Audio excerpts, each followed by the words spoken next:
This is Motorola Moto G23, and today I'm going to demonstrate how you can share the Wi-Fi network password on this device. So to begin with, you will have to swipe downwards from the right part of the status bar,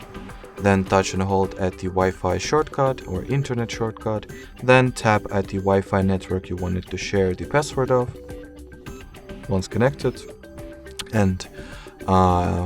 when you enter the network details page, tap at the share option, and at the following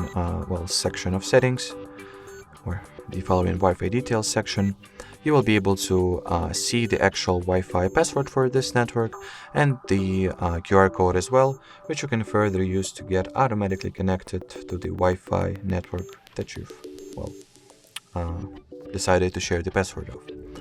Alrighty, so that would be it for this video. Thanks for watching, and bye-bye.